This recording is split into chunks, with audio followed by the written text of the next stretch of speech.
Donc, bienvenue dans cette vidéo où on va parler du coup de la réglementation en matière de flyers et notamment voir les mentions légales sur ces documents, les mentions à ne pas oublier, etc. Alors, je vais faire un partage d'écran pour vous partager le cours. Vous devez télécharger le fichier du cours qui se trouve dans vos supports de cours en dessous de cette vidéo.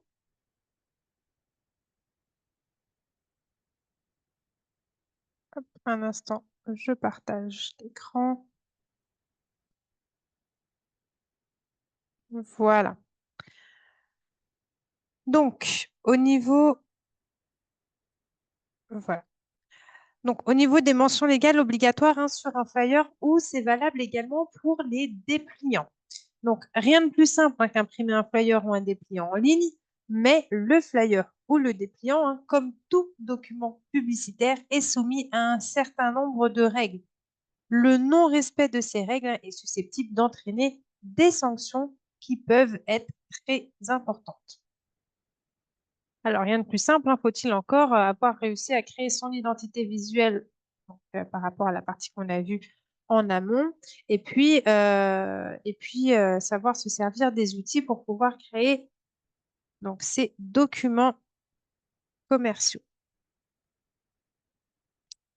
Et on en parle après dans les chapitres suivants dans cette formation. Je vais vous présenter l'outil Canva pour pouvoir effectivement travailler et créer vos documents commerciaux en termes de communication.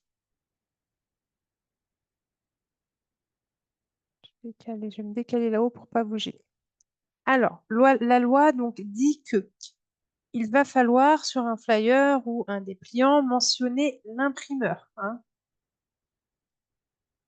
Ne nous oubliez pas parce que c'est l'imprimeur qui a créé cet article. Donc, vous devez faire figurer le nom et l'adresse de l'imprimeur. C'est l'article 3 de la loi du 29 juillet 1981, ainsi que la mention imprimée par, vous mettez le nom du site et l'adresse postale s'il y a, mais au moins le nom du site de l'imprimeur. Ça doit être mentionné sur les flyers ou des dépliants. Dans le cas où l'imprimeur est également l'auteur du flyer, il faudra alors afficher la mention imprimée par nos soins. La sanction prévue pour le non-respect de cette obligation est une amende de 3 750 €. Ce n'est pas rien. Donc, si vous souhaitez faire imprimer vos flyers par... il y en a une, par exemple, qui s'appelle Print O'Clock ou Vista. Il faut mettre imprimé par www.vista.fr, je crois que c'est leur site, ou printoclock.fr. Même si c'est vous qui avez créé le flyer, mais que vous le faites imprimer, donc par l'imprimeur, il faut mentionner l'imprimeur. Ensuite, il va falloir donc écrire en français. Les fautes d'orthographe sont autorisées. En revanche, votre imprimé doit être rédigé en français. Et là, on se réfère à l'article 2, alinéa 2 de la loi Toubon. Je vous ai mis le numéro de la loi du 4 août 1994. Donc, c'est une très vieille loi. Et le décret du 3 mars 1995. Vous pouvez utiliser les mots ou les phrases en langue étrangère dès lors que ces mots ou phrases sont traduits. Donc, il faudra automatiquement les traduire si vous utilisez, par exemple, vous utilisez le mot happy, vous allez devoir le traduire en français. La sanction prévue en cas de non-respect est une amende de 750 €. Pensez aussi donc à l'environnement. La mention ne pas jeter sur la voie publique est obligatoire. Votre imprimé doit porter au moins une mention relative à la collecte ou à la valorisation des déchets.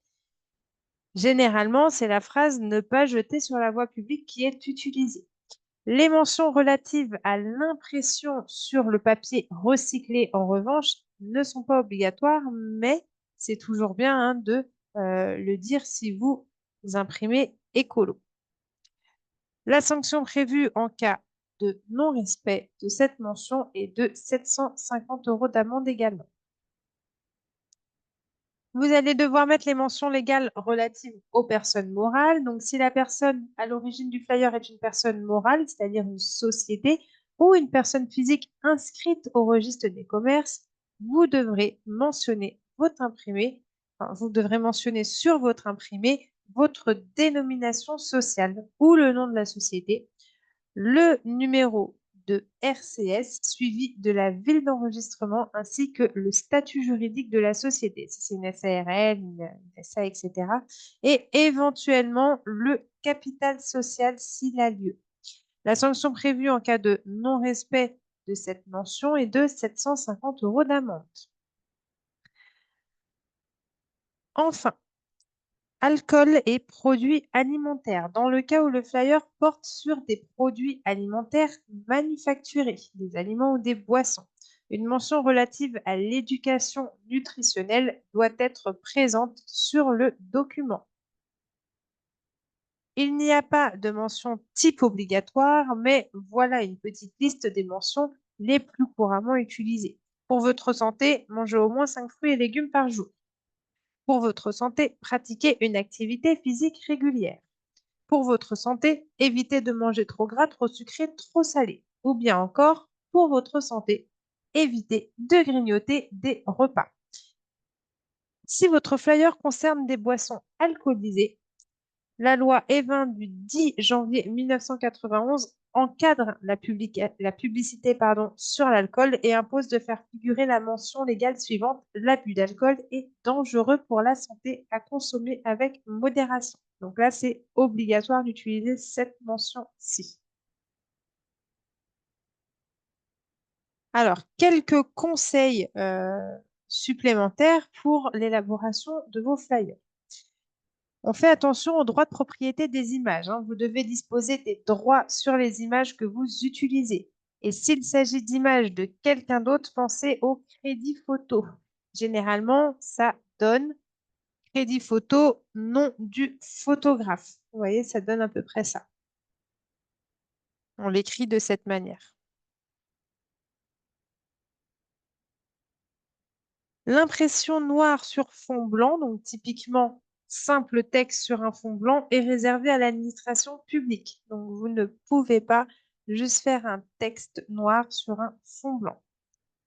Évitez la représentation de monnaie, des billets ou encore tout autre titre de paiement qui peuvent être assimilés à de la fausse monnaie, selon l'article 442-1 du Code pénal. Là, on est à 4 500 € d'amende et 4 ans de prison. Ne distribuez pas vos imprimés aux conducteurs ou occupants de véhicules circulant sur la voie publique. C'est interdit par le code de la route. Vous ne pouvez pas vous mettre à un feu rouge et distribuer vos imprimés pendant que les voitures sont à l'arrêt, par exemple. Suivant votre secteur d'activité ou votre produit, certaines mentions légales peuvent être obligatoires. Donc là, à se renseigner davantage si on a un secteur d'activité un petit peu particulier. Donc voilà, vous téléchargez ce document et vous vérifiez sur vos flyers que vous ayez bien toutes les mentions, que vous utilisez, enfin que vous utilisez des couleurs. Alors là, je ne l'ai pas mis, mais également les couleurs représentant la République, hein. Vous ne pouvez pas faire un flyer avec les couleurs bleu, blanc, rouge, par exemple. Voilà. Donc, on se retrouve dans la prochaine vidéo pour voir exactement la même chose, mais en matière de carte de visite. Ça sera beaucoup plus rapide.